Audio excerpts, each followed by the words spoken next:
News Talk 1330 FM 106.3. My name is Colin Worthington. This morning we are also on the News Talk 1330 WLBB Facebook page where you can see my young handsome guest who brought us donuts this morning. And that's a good way to start out the program. I'll introduce you to him. He was sworn in as a member of the Villa Rica City Council March 26, 2019 after winning a special election for the seat. He is currently principal at the Momtahan law firm practicing civil and real estate litigation. That'll lead us to a question I want to ask him before we get into all the Villa Rica stuff. Matthew and his wife Jessica made Villa Rica their home in 2012. Prior to his election to the Villa Rica City Council, served as president of the Villa Rica Main Street Advisory Board, member of the Villa Rica Development Authority, a member of the Downtown Development Authority, member of the Villa Rica Convention and Visitors Bureau, member of UGA's Carl Vinson Institute Downtown, and a member of Villa Rica's Comprehensive Plan Steering Committee. Been married to Jessica since 2009. That's right. And you guys seem to still like each other, still put, back each other up on Facebook and things. Yeah. And they like to travel. He's an avid supporter of Georgia State basketball and football. Longtime Atlanta Braves fan, although he's switching to the Cubs. No, you sure? Okay. Not at all. And they got a dog. Terminal inspired dogs 2027. Well, you need to update the I know. bio I do need to update the bio on the website. Matthew Momtahan, again, is a city councilman for the city of Villa Rica. Plenty of things to talk about. But being that you are an attorney, Joel came in here fired up talking about that this morning. We're like, well, the timing's great. Tort reform. We're hearing a lot about that, the discussion. I think, I've heard Kent talk about it for like the last 2 or 3 years. Even when Dugan was in the Senate, I think there was discussions about it. But it seems like it's starting to, come to the top a little bit right now. What do we need to know about tort reform? At least give us, get us started so we're prepared when all this stuff comes down. Okay. I have to be, just to be fair and honest, I have not read the bill that's been introduced that's currently under consideration. So I can't comment specifically on what that bill entails. I just haven't had a chance to read it. But typically tort reform is a term that's used in some way to curtail or limit the amount of judgments or recovery that a claimant would make against another person for basically a tort, which is a civil wrong in some way. So whether it's a car wreck or a slip and fall or a like we were talking about negligent security cases where someone gets harmed on the premises of another like an apartment complex or something like that. So those are different types of torts. So it wouldn't actually, but tort reform doesn't actually consider, suits that could go to a court, right? Like if something is so frivolous, you're going to sue somebody because, they stopped 25 feet ahead of you and then you turned down the road and crashed in the bush. Something that doesn't limit the cases that could be brought to court in any way, right? A judge would decide that. Well, yeah, a judge would decide that. Again, I haven't read the specifics that Governor Kemp has introduced. But, like in the case you discussed, that would probably be a frivolous lawsuit. And there are already statutes to kind of penalize claimants who bring lawsuits underneath fraud or frivolous lawsuits. So. Before we get in here, I remember being a kid and just driving around, in the downtown where I grew up and seeing the lights on inside the, inside the stores, late at night, like midnight, lights inside the stores. I remember asking my mom, they're wasting their bill. And I remember her telling me, they'll get sued if somebody breaks in and injures themselves. Perhaps, yeah. I don't know. That's an interesting scenario. I've never had a client broke into a grocery store or convenience store and injured themselves. So, she could have been lying to me, but I haven't checked it out. All right, time right now is 8:34. Matthew Momtahan, my guest. If you have any questions or comments, I encourage you to put those to the News Talk 1330 WLBB Facebook page. Villa Rica City Council does have a meeting tonight. I believe at 6 o'clock, right? And it's always good viewing. Joel Brock producing those shows. He does with graphics too. He does. He does a good high-end production. So tune in to Villa Rica City Council Facebook page. I don't believe we put it on our Facebook page or anything, but that starts at 6. But you're because they tend to be crowded. So show up if you want to, but they tend to be crowded. So, all right. Let us first talk about let's get where we are at Villa Rica Parkway. I know it's not discussed in the last 2 meetings or anything like that, but what is your feeling about how we got to where this Villa Rica Parkway is and where is it going? What's the latest that you know about that, and what's been your feeling about the way that's been handled and the way it will be handled? So, the latest is that we've essentially back in, it was June or July, maybe it was May of last year, we paused paused the project, paused anything related to the project. And then after a few meetings and updates from the city manager and the city attorney about kind of what the repercussions of the different potential routes of the parkway, or moving forward with the parkway or not moving forward with the parkway, what all those repercussions were. The council, I believe it was in December, if I remember correctly, maybe it was November, decided to unpause that project and resume negotiations with the individual property owners. Now, I'd say last year, the several residents or property owners in that area, I mean, their concern was they were not given the proper information or weren't informed properly. And I went with them. That was the story. I said, hey, they said that, and that was their concern, and they stuck with that. Do you think that was accurate? Do you not think there was enough information given out to them? That's what caused that. Could this have been prevented, the frustration, if they had been properly informed? I think we could always look back and say, oh, we could have done better, right? I do believe that we followed all legal requirements to give property owners notice. But maybe we could have had more town halls. Maybe they could have been earlier in the process. But we have to also remember that the timeline of all this was contingent on whether or not the TAD would actually happen. And so until the school board and the county, until we were entered into that agreement with the TAD, with the school board and the county, the parkway even at that time was, a pipe dream. So until that happened, there really wasn't anything to talk about. And so if my dates could be off, but I do feel like it was probably in July of 23, maybe June 23, the summer of 2023, when the deal was finally made with the county and the school board, and that's when we started these conversations. And I remember a lot of folks coming from that neighborhood. And the impression I got, and this is just my impression, was that they thought we were at the end of the process back then, when really we were at the beginning.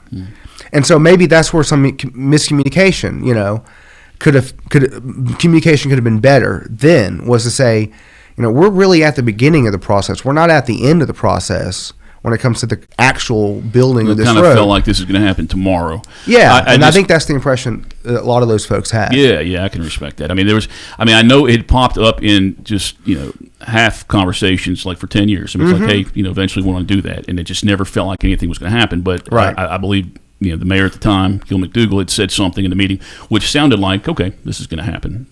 Yeah, because you actually had funding for the first time. I mean, you actually had a funding source. I mean, I think there was an article or something I've seen on social media that said, at least back in, I think Councilman Holland back in 2013 mentioned it. Right. Yeah. And even if you read what that... I believe that was a Villa Rica City written article, and it pulled back old documents. Sure, but I think it was cited the Times Georgian or the Villa Rican or something. Yeah. And so I think, but even if you read that, the context was, so that was in 2013.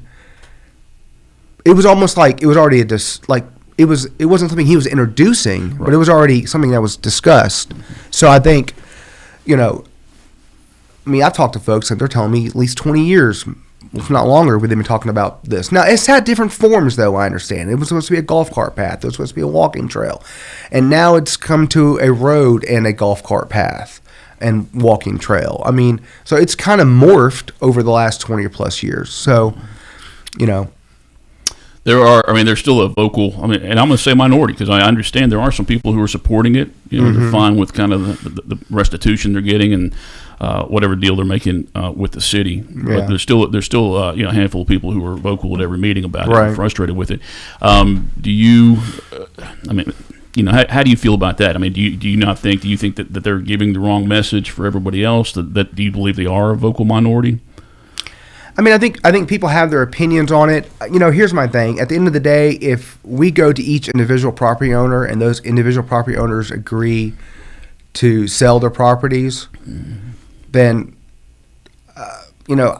who is it me to say, oh, I'm not going to agree to move forward with this project because somebody else who's not maybe directly touching the property may be objecting to it, right? If every property owner in the path comes forward and says we're ready to make a deal, it's kind of like now I'm almost kind of interfering in what their private contract. So you think everybody in that direct path now, the new path, that they are supporting that and they're accepting? I don't know for sure, but I know that's what the individual negotiations are going to tell us. So, and if there are some folks who don't agree, then I think at that time the council may have to make a decision on how to move forward from there. Time right now is 8:41. We're going to move on to other topics in our next segment. Matthew Momtahan, my guest, Villa Rica City Councilman on this morning's Community Voice, brought to you by Tanner Health System and Oak Mountain Academy. The World Language Scholar Journey at Oak Mountain Academy is designed to provide students with a clearly defined, curriculum-based track to acquire essential knowledge and skills for success in biliteracy fields of study. The successful completion of this journey provides colleges with a method to recognize a rigorous foreign language immersion experience for all students at Oak Mountain Academy. I'm Patrick Uran, head of school, inviting you to journey with us on the mountain. For more information, visit us at oakmountain.us. Discover your journey at OMA. Prepare, explore, and achieve. Consider the Mobius strip. Take a strip of paper, twist it, connect the ends. This connection forms a continuous loop. Seamless, infinite. That's how your healthcare should be too. At Tanner Health, the Mobius is our symbol and our promise, representing our continuum of care and our commitment that the services you need will be here for you always. We're not just changing healthcare, we're redefining it. See more at tanner.org.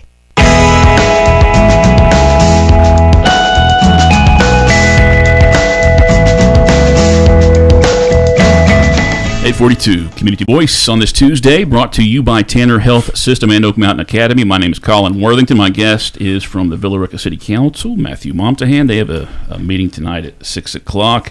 And let me pull out some topics. Let me go back to last month. I think this is one that's discussed. Let's talk about the floating homestead exemption first. House Bill 581. Are you guys tonight voting on whether to opt in or opt out of that?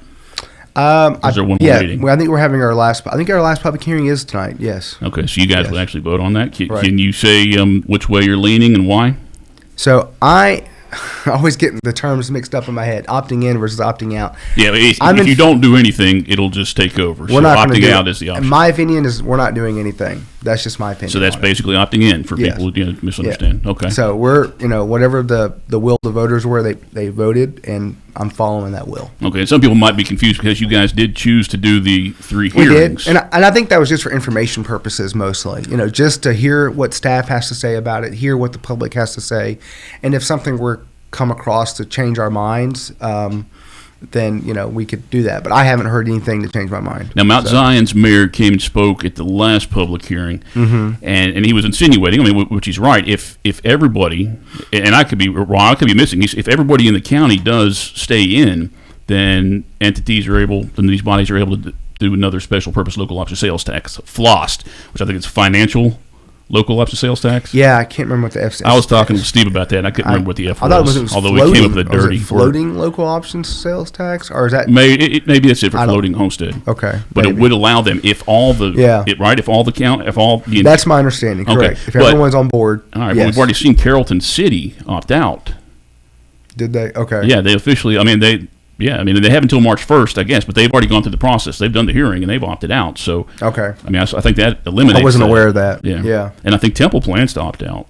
Okay, I wasn't aware of that. Okay, he made that speech, and I wanted to be sure I didn't replay that as part of the newscast. That might be something we'll ask tonight at the public hearing to get an update on what the other counties are doing, or the other communities are doing, cities are doing. Okay. So. Again, Matthew Momtahan, my guest on this morning's Community Voice program. A resolution enacting a moratorium for 180 days for new construction, already in the middle of a moratorium for, multifamily residences, vape shops, and tattoo parlors, stuff like that. But now this will be for everything, for any kind of building and permits for 6 months. Yeah. My only concern about this is that we have a lot of residential growth, and I'm totally on board with putting the moratorium on the residential, because I think that's going to probably put the biggest. All residential or just multifamily? All residential right now. I think that'll put the I'm on board with that, because that's going to probably put the most strain on the water and sewer infrastructure.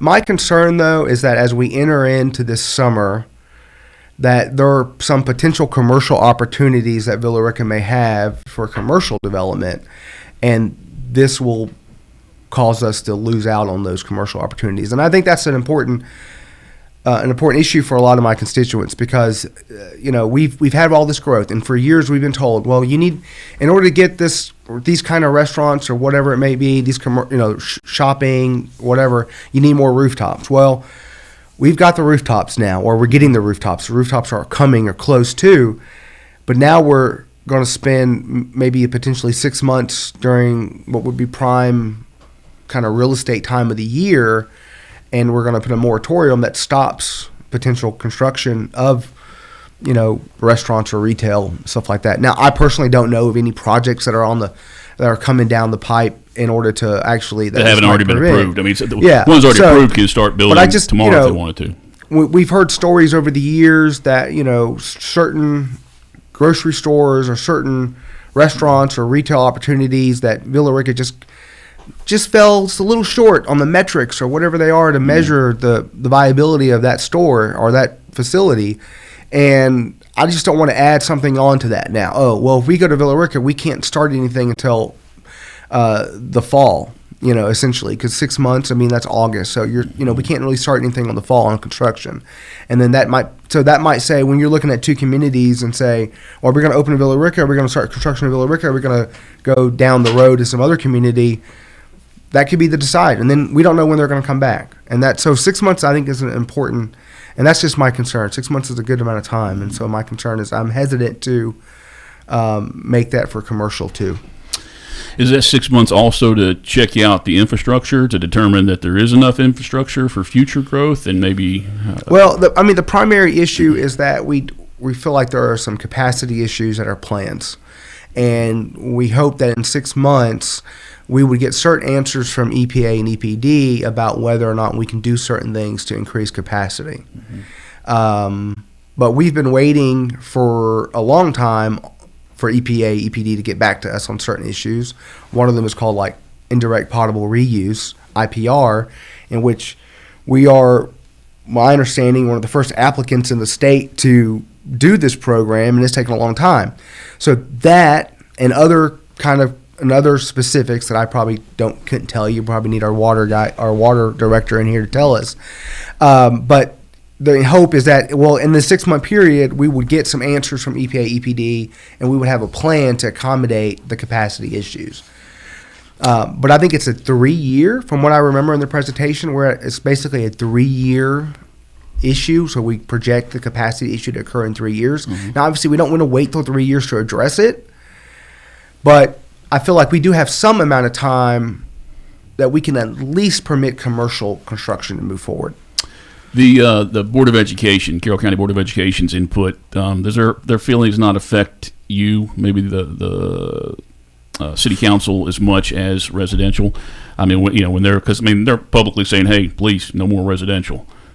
For reason, for their perspective, for good reason. I mean, if they would they not have much input and sway for you to talk about commercial? When it comes to commercial, in my experience on the council, and the commercial projects in which we've asked the Board of Education to give us an opinion on, they've been in support, because I think that helps their tax base without adding school children. So that helps them balance their needs and their finances too. So. Did I answer your question, Colin? Yeah, absolutely. Okay. Villa Rica City Councilman Matthew Momtahan, my guest on this morning's Community Voice program. Time right now is 8:50. Again, if you have questions or comments, I encourage you to post them to the News Talk 1330 WLBB Facebook page. This is a live show right now, so it's 8:50. So if you go on that Facebook page and it's 10:22 in the morning, not likely going to respond unless you're sitting around at work this afternoon and have a look there. But I encourage you to do that in the next 5 minutes, and I'll share it with Matthew. But I do at least have one more topic for you. Okay. And we'll touch on that when we come back from our final break. Community Voice brought to you by Tanner Health System and Oak Mountain Academy. The Entrepreneur Scholar Journey at Oak Mountain Academy is designed to provide students with a clearly defined curriculum-based track to acquire essential knowledge and skills for success in business and leadership. Critical areas include identifying entrepreneurial characteristics, selecting a value position, and business model development. I'm Patrick Uran, head of school, inviting you to journey with us on the mountain. For more information, visit us at oakmountain.us. Discover your journey at OMA. Prepare, explore, and achieve. Consider the Mobius strip. Take a strip of paper, twist it, connect the ends. This connection forms a continuous loop. Seamless, infinite. That's how your healthcare should be too. At Tanner Health, the Mobius is our symbol and our promise, representing our continuum of care and our commitment that the services you need will be here for you always. We're not just changing healthcare, we're redefining it. See more at tanner.org.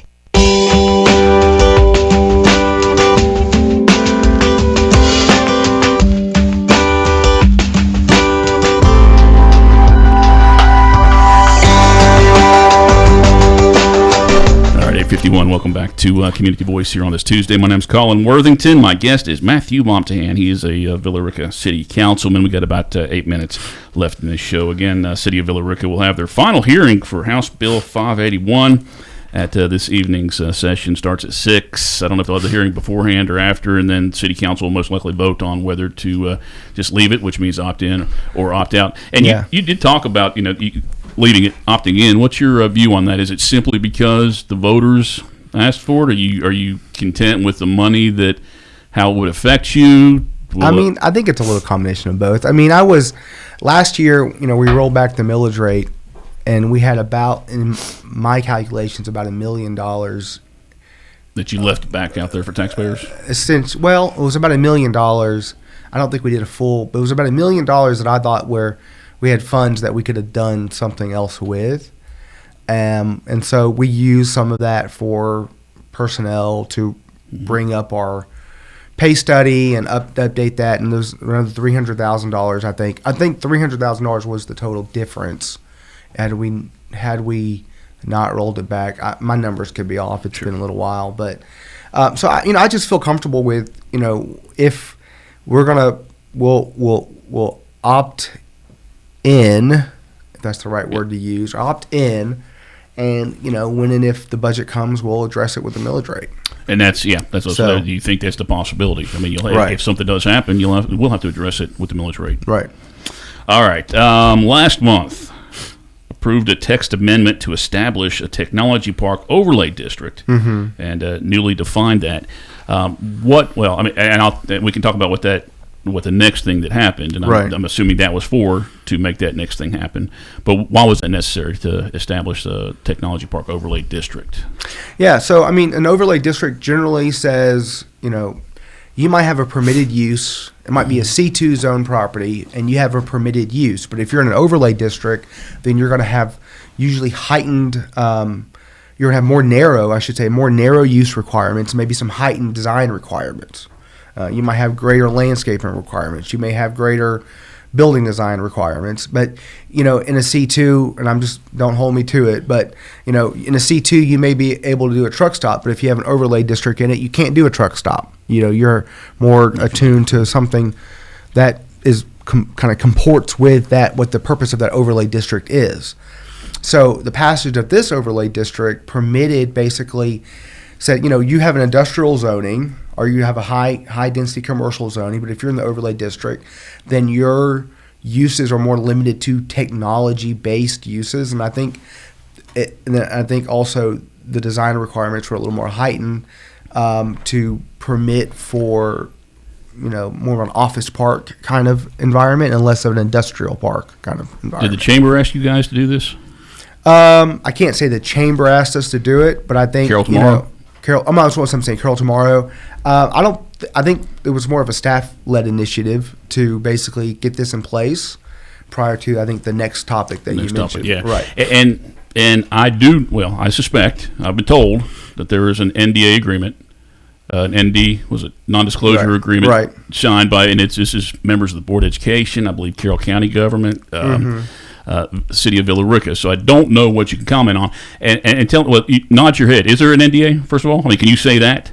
Yes, the city did enter into an NDA with certain parties regarding that, yes. And tell me if I'm wrong, I guess, here. Hopefully you can comment on this. My understanding, because I know there's some frustration with the NDA that people know that there was an NDA signed, so there was like, transparency.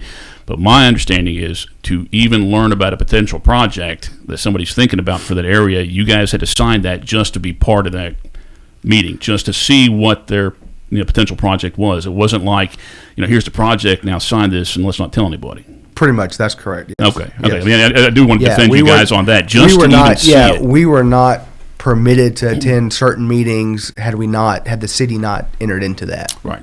So that now, individually, I don't think individual council members. I didn't sign one individually, but my understanding was I think what the city manager signed one, and that was basically limits all of us. Okay. So. Well, let me ask you this generically: what do you think about a data center in that property? I think any non-residential development of that property. Mm-hmm. Would be better than the 900 homes that was being previously proposed. And that was just 900 homes on the original 250 acres. So I think any kind of development of that property that does not increase school kids and traffic would be better than a development that does at this time. And especially, again, I mean, we get a lot of folks on social media, a lot of constituents on social media just keep telling us about we're tired of the multifamily, we're tired of the townhomes, we're tired of the growth.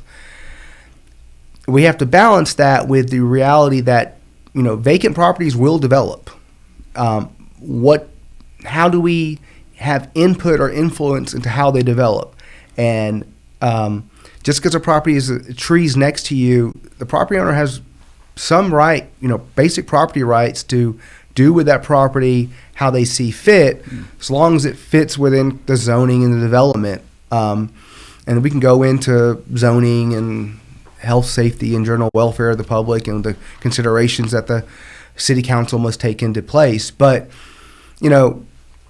properties are going to get developed, and how do we control it? And so we have to look at kind of two different options. It's either going to be housing or it's going to be not housing. And I think in this instance, any kind of development of that property that's not housing was probably the better choice. And you can't comment on whether it will be the plan is for a data center. I can't comment exactly on the details of that now. I've got about 2 minutes. Do you feel like, I mean, the developer there, I mean, that could cause some friction with the community, because I feel like the developer put you guys on the spot and said, here's where we are now. If you don't do this, I'm going to do this, and I know you hate this. Do you feel like that as a city council person?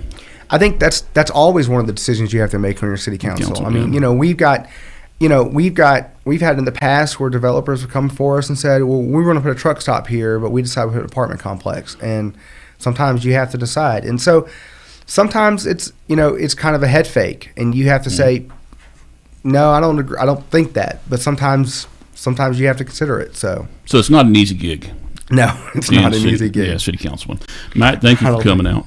Thank you, Colin. And thank you for donuts. Appreciate that as well. You're welcome. I don't know. I'm reaching out to. I was hoping we can get the Carrollton High School debate team on the program tomorrow, because I know Josh would love to interview them. So I'm waiting for a call back from Coach Bracknell. Maybe we'll get them tomorrow or Thursday. And also, Villa Rica Historical Society. They put out a post here in the last week because they've got a project going on. So guys, if you're watching, go give me a call. Maybe we'll try and get you on one of those 2 days. But hey, thank you for watching this morning's Community Voice program. Entire show will be available in podcast form on our website at newstalk1330.com, and of course, it is on the Newstalk 1330 WLBB Facebook page, where it'll be forever. Thank you, guys. Have a great Tuesday. Be safe out there. Expecting a lot of rain today. Thank you, Josh. Thank you, Joel.